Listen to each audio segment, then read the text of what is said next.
गांव में रहते हैं।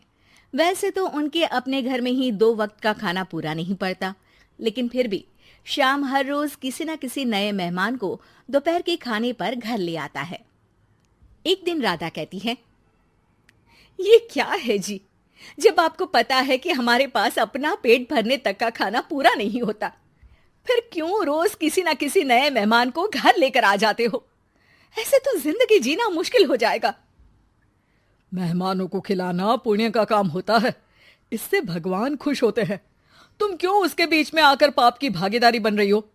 दोबारा मेरे सामने ऐसी बात मत करना, समझी?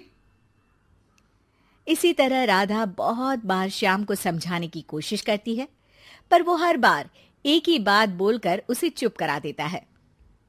इन्हें समझाना तो बेकार है, मुझे ही कोई ऐसी तरकीब सोचनी होगी जिससे मेहमान अपने आप ही यहां आना बंद कर दे।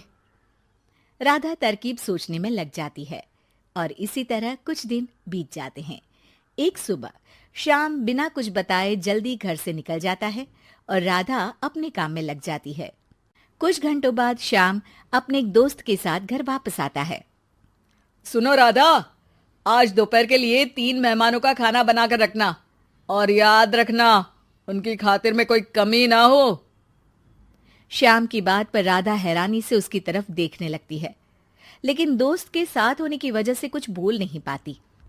घर में तो ठीक तरह से 2 लोगों के खाने लायक तक दाल चावल नहीं है और इन्हें मेहमान बुलाने हैं। बस अपना अपना बोलते हैं, दूसरे की तो कभी सुननी ही नहीं है।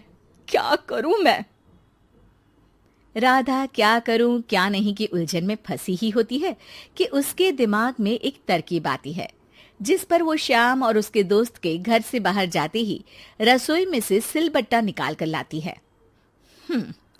अब मुझे मेरे ये साथी ही इस मुश्किल से बाहर निकालेंगे। राधा सिलबट्टे पर रोली, चावल और हल्दी डालकर उसे मेहमानों के बैठने की जगह पर ले जाकर रख देती है। कुछ ही देर में वो तीनों मेहमान भी घर पहुंच जाते हैं। आइए जी, पधारिए, हमें आपका ही इंतजार था। जी शुक्रिया। श्याम भाई कहाँ हैं? वो ना बस आते ही होंगे, तब तक आप बैठिए ना। जैसे ही वो तीनों अपनी जगह पर बैठते हैं तो सामने पूजा किए सिलबट्टे को रखा देख असमंजस में पड़ जाते हैं। और बहन, ये सिलबट्टे की पूजा कर इसे यहाँ क्यों रखा है? क्या ये आपके यहाँ का कोई रिवाज है? अरे नहीं नहीं, वो तो मेरे पति की मन्नत है, इसलिए पूजा की है। हैं? सिलबट्टे पर कैसी मन्नत? मेरे पति ने मन्नत ली है कि वो अपने मेहमानों को खाना परोसने से पहले इस सिलबट्टे से 3 बार उनके सिर पर मारेंगे। राधा की ये बात सुन तीनों मेहमानों के चेहरों की हवाइयां उड़ जाती है, जिसे देख राधा मन ही मन हंसती हुई उन्हें दिलासा देते हुए कहती है, अरे आप लोग फिक्र मत कीजिए, ज्यादा तेज नहीं मारेंगे, बस 3 बार जरा सी थपकी। और ये सुनते ही तीनों मेहमान डर से कांपते हुए तुरंत अपनी जगह से उठ खड़े होते हैं। अरे अरे, आप सब उठ क्यों गए? मेरे पति बस आते ही होंगे, फिर सब साथ में खाना खाइएगा। अरे जी नहीं, हमें कुछ नहीं खाना।